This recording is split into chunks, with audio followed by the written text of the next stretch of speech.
Hi, this is Physics with Swapnil. Now we are here with the second question of the physics of CBSE class 10th board. So the second question is, it's question number 18th. Question number 18th. Question number 18 is, there is a convex lens and there is a convex lens and this f1, it is 2f1. This is f2 and this is 2f2 and the question ये बोल रहा है कि हमें object की क्या चाहिए, magnified image चाहिए, तो हम ऑब्जेक्ट को कहाँ रखें। तो बहुत सारे ऑप्शन दिए गए हैं कि हम अगर ऑब्जेक्ट को यहाँ रखते हैं तो हम सब जानते हैं कि अगर ऑब्जेक्ट यहाँ पे होता है, अगर ऑब्जेक्ट यहाँ पे होता है तो इसकी जो इमेज होती है वो यहाँ पे होती है, बीच में कहीं होती है और छोटी सी होती है, लेकिन हमें तो मैग्नीफाइड चाहिए तो ये ऑप्शन नहीं हो सकता है। ठीक है, अगर ऑब्जेक्ट यहाँ होगा, सेकंड ऑप्शन यही है कि अगर ऑब्जेक्ट यहाँ होगा तो हम जानते हैं अगर ऑब्जेक्ट 2f1 में होता है तो सेम साइज की मिल जाती है हमें।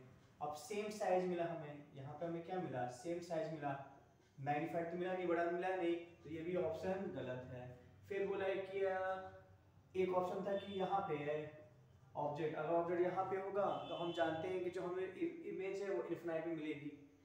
ठीक है, तो ये क्वेश्चन ये भी ऑप्शन गलत हो गया। फिर एक ऑप्शन है कि इसके बीच में, हाँ तो ये ऑप्शन सही है कि अगर ऑब्जेक्ट 2f1 और f1 के बीच में होता है तो जो हमें इमेज है, हमें जो इमेज है वो यहाँ पे मैग्नीफाइड मिलती है और बड़ी मिलती है। So this option is correct and इसका जो आंसर है वो है C. It's answer is C1। It's answer is C. So thank you so much.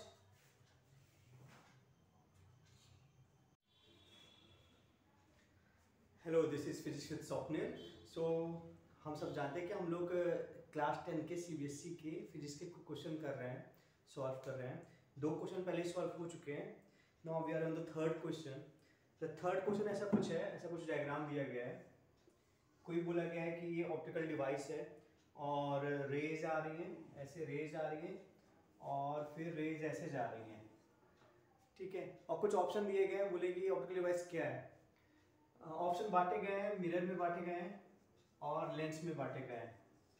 Mirror तो ऑप्शन नहीं हो सकता है। मिरर इसलिए ऑप्शन नहीं हो सकता है कि हम सब जानते हैं कि जब लाइट रे आती है तो मिरर होता है तो वहीं पे लाइट रे बाउंस बैक हो जाती है उसी मीडियम में, लेकिन ये तो पार करके जा रही है तो लेंस होगा। अब हम जानते हैं 2 प्रकार के लेंस होते हैं, एक होता है कॉनकेव और एक होता है आपका कॉन्वेक्स होता है। तो हम क्या नेचर होता है कॉनकेव और कॉन्वेक्स का। कॉन्वेक्स ये होता है, ये क्या करता है, लाइट को कन्वर्ज करता है, और हम देख रहे हैं यहाँ पे लाइट क्या हो रही है, डाइवर्स, तो कॉन्वेक्स हो नहीं सकता। आंसर क्या होगा, कॉनकेव। सो 19th क्वेश्चन जो है उसका जो आंसर होगा वो होगा concave, that is B. B option is correct. Thank you so much.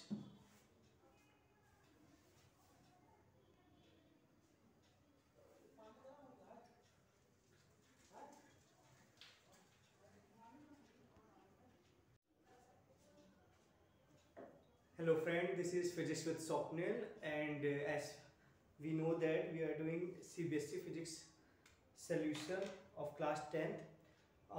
उसी की कंटिन्यूशन में हम क्वेश्चन नंबर 4 करते हैं। तो क्वेश्चन नंबर 4 कुछ ऐसा है कि मीडियम्स दिए गए हैं, एयर है, फिर ए मीडियम है, कोई बी मीडियम है, सी मीडियम है और फिर से एयर है। ठीक है, और इनके रिफ्रैक्टिव इंडेक्स दिए गए हैं। हम जानते हैं कि एयर का 1 होता है तो एयर को तो हम लिख दें, और फिर रिफ्रैक्टिव इंडेक्स जो दिए गए हैं क्वेश्चन में दिए गए 1.5, 1.33, 1.5 हम जानते हैं ग्लास का होता है, 1.33 हम जानते हैं वाटर का होता है। ठीक है, और 2.42। तो एक रे ऑफ लाइट आ रही है, एक रे ऑफ लाइट आ रही है और हमें बताना है कि फिर ये रे ऑफ लाइट क्या है कि पास करेगी, रिफ्रैक्शन होगा, और हमें बताना है कि किस इंटरफेस में जो डेविएशन है सबसे कम होगा। चलिए देखते हैं। अब इसमें क्या होता है, इसमें जो कॉन्सेप्ट है वो स्नेल्स लॉ होता है। स्नेल्स लॉ क्या बोलता है कि refractive index is inversely proportional to angle. ठीक है, अगर रिफ्रैक्टिव इंडेक्स ज्यादा होगा तो डेविएशन कम होगा, एंगल कम बनेगा नॉर्मल के साथ। ठीक है, देखिए तो रिफ्रैक्टिव इंडेक्स क्या हो रहा है, बढ़ रहा है तो एंगल क्या होगा, छोटा होगा। मान लेते हैं ये एंगल आई है तो ये इससे एंगल छोटा होगा, ये ऐसा जाना था ठीक है, तो ये ऐसा हो जाएगी बेंड्स टुवर्ड द नॉर्मल जिसको बोलते हैं। ठीक है, अब बेंड्स टुवर्ड द नॉर्मल क्यों बोलते हैं? रिफ्रैक्टिव इंडेक्स बढ़ेगा तो एंगल छोटा होगा। ठीक है, देखिए ये एंगल छोटा है, ये मान लेते हैं आर मान लेते हैं। अब ये फिर गई यहाँ से, फिर नॉर्मल बनाएंगे, है ना। आप देखिए रिफ्रैक्टिव इंडेक्स कम हो रहा है, रिफ्रैक्टिव इंडेक्स कम हो रहा है तो एंगल क्या होगा? ज़्यादा होगा। अब इसको जाना था ऐसा, तो ये ऐसे जाएगी, एंगल ज़्यादा होगा। ठीक है, फिर देखिए अब आप बताइए रिफ्रैक्टिव इंडेक्स क्या हो रहा है? बढ़ रहा है, तो एंगल कम होना चाहिए या ज़्यादा होना चाहिए? एंगल कम होना चाहिए, स्नेल्स लॉ। तो इसको जाना था ऐसा और ये जाएगी ऐसा। ठीक है, अब आप बताइए रिफ्रैक्टिव इंडेक्स क्या हो रहा है? कम हो रहा है ना, रिफ्रैक्टिव इंडेक्स कम होगा तो एंगल क्या होगा? ज़्यादा होगा, स्नेल्स लॉ। तो ये ज़्यादा होगा, इसको जाना था ऐसा और ये गई ऐसा। तो ये तो हो गया, पाथ हो गया, इसका कोई मतलब ज़्यादा है नहीं, क्योंकि हमें बताना है कौन से इंटरफेस में बेंडिंग हो रही है। आपको एक आइडिया देने के लिए मैंने थोड़ा सा इलेबोरेट किया है क्वेश्चन को। अब इस इंटरफेस में हम स्नेल्स लॉ लगाते हैं, तो चलिए लगाते हैं, सब में हमें लगाना पड़ेगा और देखते हैं क्या हमें मिलता है स्नेल्स लॉ लगाने से। तो अगर हम इसमें स्नेल्स लॉ लगाएंगे तो क्या होता है? जिसका रिफ्रैक्टिव इंडेक्स उसका एंगल साइन आई, जिसका रिफ्रैक्टिव इंडेक्स उसका एंगल, तो ये sign are.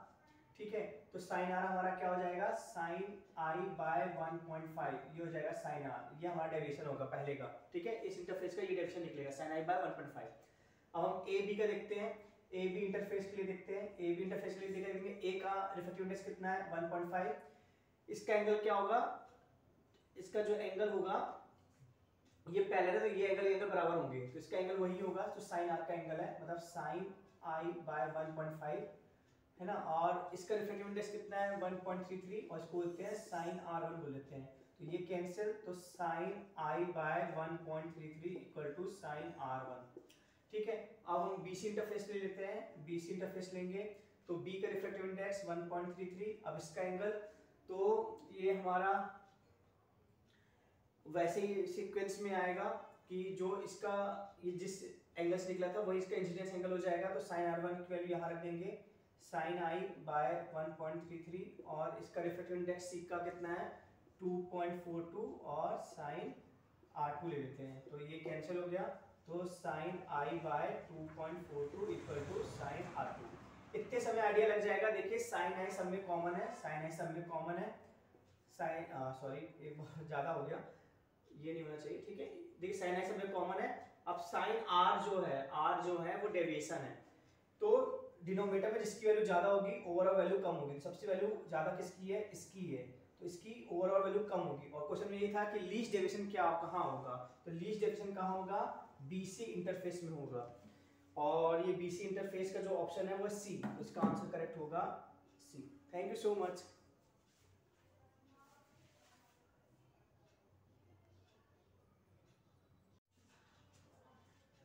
Hello friends, this is physics with Swapnil, और हम अब अगला क्वेश्चन डिस्कस करेंगे जो सीबीएसई में साइंस लेवल फिजिक्स क्वेश्चन है। अगला क्वेश्चन किस प्रकार है? एक हमें मिरर दिया गया है, ये मिरर क्या है? ये मिरर कॉनकेव मिरर है। ठीक है, कॉनकेव मिरर को हम बना लेते हैं। ये हम जानते हैं कि ये पोल होता है, ये सेंटर ऑफ कर्वेचर होता है क्वेश्चन में, और इनके बीच में क्या होता है हम सब जानते हैं, फोकस होता है। क्वेश्चन में दिया गया है ऑब्जेक्ट डिस्टेंस जहाँ पे दी गई है। अब आप बताइए जब ऑब्जेक्ट यहाँ होता है तो इमेज कहाँ बनती है? तो जैसे जैसे हम पास जाते रहते हैं, ठीक है, जैसे कि हम जानते हैं जब ऑब्जेक्ट सी में होता है तो इमेज भी कहाँ बनती है? सी में बनती है, ये सब हम जानते हैं। जब ऑब्जेक्ट यहाँ पे होता है, बियॉन्ड सी होता है, तो इमेज यहाँ बनती है। तो हमें क्या समझ में आया? जब ऑब्जेक्ट पास आ रहा है तो इमेज क्या है? इमेज जो है दूर जा रही है, मिरर से दूर जा रही है। इस यहाँ पे इसकी इमेज यहाँ बनी, इसकी इमेज यहाँ बनी, और बड़ी होती जा रही है। जब हम इसकी इमेज बनाएंगे तो हम सब जानते हैं कि ये रे एफ से पास करेगी, ये रे एफ से पास करेगी, और ये जितना एंगल यहाँ से बनाई है उतना एंगल यहाँ से बनाएगी। ठीक है, ये थोड़े से डाइवर्जिंग होते हैं, तो ये बनाती है वर्चुअल इमेज बनाती है। ये मिल नहीं रहे हैं, इसकी जो इमेज बनती है वो यहाँ बनती है, वर्चुअल बनती है। ठीक है, तो अब ऑप्शन क्या है कि जो इमेज है उसके हमें बताना है कि क्या सेटिस्फाई करेगा, कौन सा ऑप्शन सेटिस्फाई करेगा। तो साइन, सबसे पहले साइन, तो जैसे कि ये प्रिंसिपल एक्सिस ऊपर बन रही है तो साइन क्या होगा इसका, पॉजिटिव होगा। प्रिंसिपल एक्सिस ऊपर जो भी बनता है तो पॉजिटिव होता है, साइन पॉजिटिव होगा। तो मैग्निफिकेशन पॉजिटिव होगा और वैल्यू क्या होगी, मैग्नीफिकेशन की वैल्यू। तो मैग्निफिकेशन हम जानते हैं height of image upon height of object, दोनों ऊपर है, ऑब्जेक्ट भी ऊपर था, इमेज भी ऊपर बन रही, इमेज भी ऊपर है, ऑब्जेक्ट भी ऊपर है, तो प्लस साइन, तो साइन तो पॉजिटिव होगा। अब वैल्यू की बात करते हैं, तो इमेज क्या है, बड़ी है, इमेज एक बड़ी है, तो जो m होगा वो ग्रेटर देन 1 होगा। तो इसमें जो है ऑप्शन होगा वो बी ऑप्शन होगा, इसका बी ऑप्शन सही है। Thank you so much.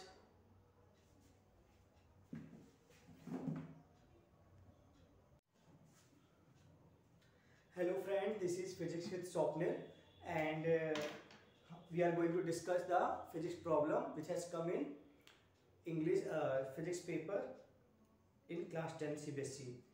So the next question is 21st question, let us discuss that। हम इसको डिस्कस करते हैं। तो क्वेश्चन बहुत सिंपल है, वो बोल रहा है कि इनमें से कौन सा स्टेटमेंट ट्रू नहीं है। पहला स्टेटमेंट बोला है colour of the scattered light depends on the size of the particle of the atmosphere. तो पार्टिकल साइज पे स्कैटरिंग डिपेंड करती है, पार्टिकल साइज पे जो स्कैटरिंग है वो डिपेंड करती है। तो ये स्टेटमेंट ट्रू है क्योंकि जो पार्टिकल साइज होते हैं वो नैनोमीटर साइज के होते हैं और ये देखा गया है कि अगर पार्टिकल साइज नैनोमीटर के हैं तो उनकी पास ये प्रॉपर्टी होती है, जब लाइट उन पे इंटर करती है तो वो पार्टिकल लाइट को लेके सब जगह स्कैटर करते हैं 360 डिग्री। ठीक है, तो स्टेटमेंट सही है, ये ए ऑप्शन था। बी ऑप्शन क्या है, बी ऑप्शन है red light is least scattered in the atmosphere. ये भी सही है, रेड लाइट सबसे कम स्कैटर होती है क्योंकि जो स्कैटरिंग होती है वो एक लॉ के according inversely proportional to wavelength होती है। अब हम सब जानते हैं कि रेड की वेवलेंथ सबसे ज्यादा होती है तो स्कैटरिंग सबसे कम होती है, तो ये भी स्टेटमेंट सही है। अब सी स्टेटमेंट देखते हैं। सी स्टेटमेंट है scattering of light take place as various colour of white light travel with different speed in air. बोला है कि जो व्हाइट लाइट है उसके जो डिफरेंट कलर्स हैं, हम सब जानते हैं व्हाइट लाइट बनती है विबग्योर से बनती है, तो बोला स्कैटरिंग इसलिए हुई क्योंकि ये सब कलर की जो स्पीड होती है वो डिफरेंट होती है, तो ये गलत है। जितने भी कलर्स होते हैं एयर में सबकी सेम स्पीड होती है और लाइट की स्पीड के बराबर होती है, वो होती है 3 × 10 की पावर 8। स्कैटरिंग क्यों होती है, पार्टिकल साइज की वजह से होती है। So answer is C. Thank you so much.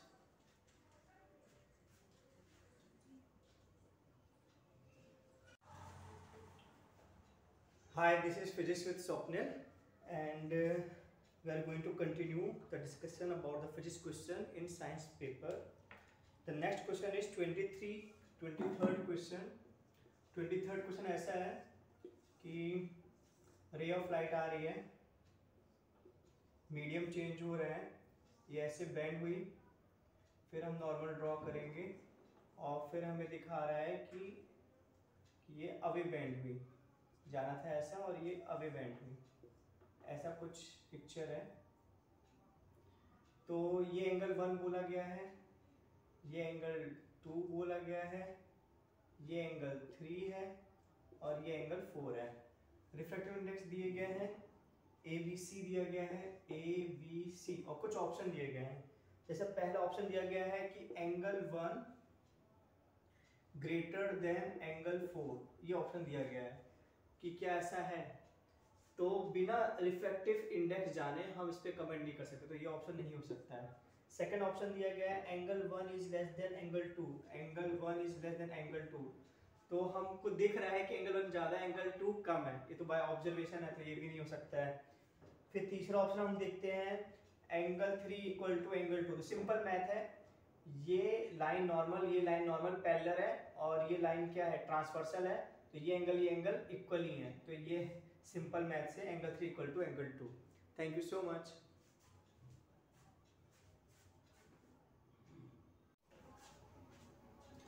Hello friend, this is physics with Swapnil and आज हम लास्ट क्वेश्चन डिस्कस करने वाले हैं सेक्शन ए का फिजिक्स का। क्वेश्चन कुछ इस तरह है, एक प्रिज्म है जो इन्वर्टेड है, वाइट लाइट आ रही है, वाइट लाइट दिख रही है आते हुए। अब फिर डायग्राम में क्या है कि एक्स और वाई दिया गया है, एक्स निकल रही है रे और वाई रे निकल रही है। ठीक है, तो हमें पहले एक्स और वाई के बारे में बताना पड़ेगा कि कौन है। तो इस डायग्राम से हम देख सकते हैं कि एक्स ज़्यादा डेविएट कर रही है, एक्स का जो डेविएशन है वो ज़्यादा है। तो हमें पता है जब प्रिज्म में ऐसा था और वाइट लाइट ऐसे जाती थी तो हमें विबग्योर मिलता था, और विबग्योर ऐसे चालू होता था, मतलब सबसे ज़्यादा कौन बैंड होता था? वायलेट। तो सबसे ज़्यादा बैंड जो होता था वायलेट होता था। अब एक्स सबसे ज़्यादा बैंड हो रहा है, तो अगर एक्स सबसे ज़्यादा बैंड हो रहा है तो एक्स हमारा क्या होगा? एक्स हमारा होगा वायलेट होगा। जब एक्स वायलेट हो जाएगा तो वाई हमारा क्या होगा? ऑफ कोर्स रेड हो जाएगा। तो वही बोला है कि वाई, अब थोड़ा सा ट्विस्टिंग है, पहला ऑप्शन बोल रहा है आंसर तुम्हारा रेड है। क्वेश्चन ऑप्शन में क्या दिया है? Colour of sky seen of the earth during the day, तो ब्लू कलर का स्काई होता है, तो ए ऑप्शन तो नहीं हो सकता है क्योंकि वहाँ आंसर रेड है। B, colour of the sky seen from the moon black होता है, तो ये भी नहीं होगा। C, colour use to paint the danger signal, तो डेंजर सिग्नल हम सब जानते हैं रेड में पेंट होता है और रेड ही द आंसर है, तो C is the right answer. Thank you so much.